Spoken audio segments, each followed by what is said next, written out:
SAK TV, ngaji terus ngaji. Alhamdulillahilladzi hadana lil Islam wa hadana lil iman. Asyhadu an la ilaha illallah wa asyhadu anna sayyidana wa nabiyyana Muhammadan abduhu wa rasuluh. Syahadatan tunjina yaumal hisabi wal mizan. Allahumma fassalli wa sallim ala afdalil insan sayyidina wa nabiyyina Muhammadin wa ala alihi wa ashabihi ahlil fadli wal ihsan. Amma ba'd. Faya ibadallah, usi nafsi wa iyyakum bittaqwallah. Faqad fazal muttaqun. Faqala ta'ala fi muhkami tanzilihi wa huwa asdaqul qailin. A'udzu billahi as-sami'il 'alim minasy syaithanir rajim. Bismillahirrahmanirrahim. Ya ayyuhalladzina amanu taqullaha haqqa tuqatih wa la tamutunna illa wa antum muslimun. Wa qala sallallahu alaihi wa alihi wa sallam, ittaqillaha haitsuma kunta wa atbi'is sayyi'ata alhasanata tamhuha wa khaliqin nas bi khuluqin hasan. Sadaqallahul azim wa sadaqa rasuluhul habibul karim. Wa nahnu ala dhalika minasy syahidin wasyakirin walhamdulillahi rabbil alamin. Saudaraku yang dimuliakan Allah Subhanahu wa taala, Abu Dzar Al-Ghifari radhiyallahu anhu wa ardhah melanjutkan pertanyaannya kepada Rasulullah sallallahu alaihi wasallam. Apa kata beliau? Aminal hasanati qaulu la ilaha illallah. Wahai Rasul, apakah termasuk kebaikan mengucapkan la ilaha illallah? Rasulullah menjawab, apa kata Rasulullah? Naam, hiya ahsanul hasanat.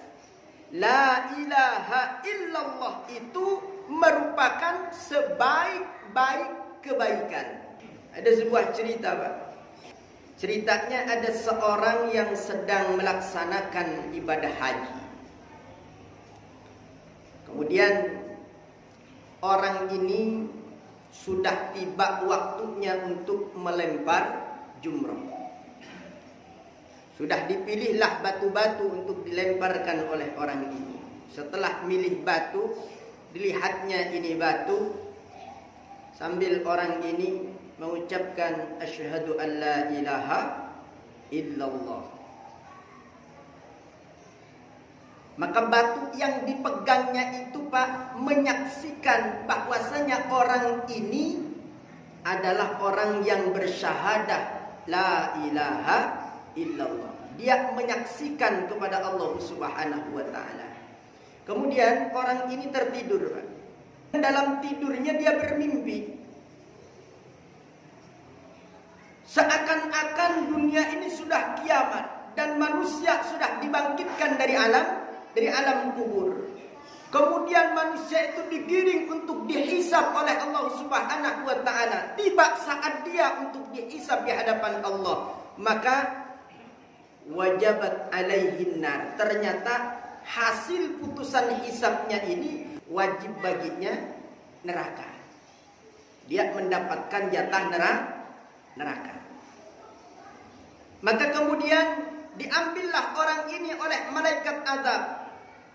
Dibawa orang ini untuk masuk ke dalam neraka. Kemudian ketika sampai di pintu neraka itu, ketika malaikat azab mau melemparkan orang ini ke dalam neraka, tiba-tiba ada batu menghalangi di pintu neraka itu. Kemudian berkumpul malaikat azab ini untuk mengangkat batu ini, Pak. Ternyata malaikat azab itu tak mampu mengangkat batu ini. Kemudian cari jalan yang lain. Malaikat azab keliling lagi mau memasukkan orang ini dari pintu neraka yang lain. Maka ketika sudah mau melemparkan dari pintu yang lain itu, tiba-tiba datang lagi batu untuk apa? Untuk menghalangi malaikat ini melemparkan orang ini ke dalam neraka. Maka kemudian malaikat ini bingung, batu diangkat tidak bisa, padahal orang ini sudah waktunya masuk neraka. Maka apa yang terjadi, Pak? Malaikat ini akhirnya kompromi dia. Dibawa ini orang ke bawah arasy-Nya Allah Subhanahu wa taala. Duhai Tuhan kami, kata malaikat, Engkau yang lebih tahu dengan keadaan hamba-Mu ini ya Rabb. Aku tak menemukan jalan untuk memasukkannya ke dalam neraka, padahal dia sudah diputus menjadi ahli neraka. Apa yang terjadi ya Rabb? Kemudian Allah Subhanahu wa taala dalam mimpi orang tersebut mengatakan kepada malaikat-malaikat itu, dia adalah hamba-Ku yang mana batu pun bersaksi atasnya bahwasanya dia telah bersaksi asyhadu an la ilaha illallah. Batu saja tidak menyia-nyiakan persaksiannya, sehingga batu ini mau menyelamatkan orang ini. Bagaimana dengan aku yang jauh lebih tahu daripada batu kalau dia bersaksi bahwasanya aku adalah Tuhannya. Asyhadu an la ilaha illallah. Pada akhirnya diselamatkan oleh Allah Subhanahu wa taala yang asalnya ahli neraka, maka kemudian dimasukkan oleh Allah ke dalam surganya. Itulah Pak, hebatnya la ilaha illallah.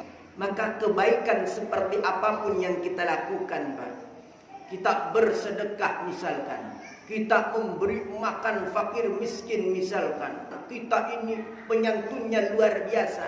Tapi kalau di dalam diri kita tidak ada la ilaha illallah, tidak pernah bersaksi asyhadu an la ilaha illallah, maka niscaya sebanyak apapun kebaikan-kebaikan kita tanamkan, semuanya akan menjadi sia-sia.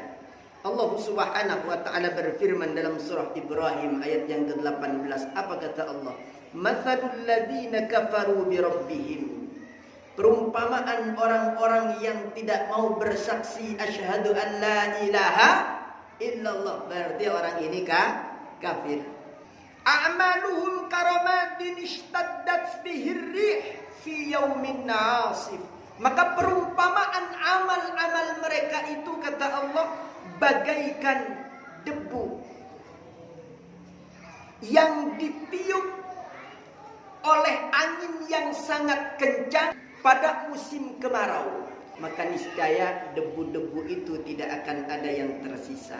Begitulah gambaran orang yang beramal tetapi tidak didasari dengan keimanan kepada Allah Subhanahu wa ta'ala. Maka la ilaha illallah, iman kepada Allah Subhanahu wa ta'ala, ini merupakan pondasi daripada amal-amal yang kita lakukan. Sehingga ketika sudah pondasinya ini kuat, maka amal-amal yang kita lakukan ini baru bisa berdiri tegak dan kokoh di atasnya. Itulah pentingnya keimanan bagi kita seorang muslim. Mudah-mudahan Allah menjaga iman dan Islam kita semuanya hingga akhir hayat kita. Barakallahu li wa lakum fil Qur'anil Karim, wa nafa'ani wa iyyakum bima fihi minal ayati wa dzikril hakim, wa taqabbala minni wa minkum tilawatahu innahu huwal ghafurur rahim.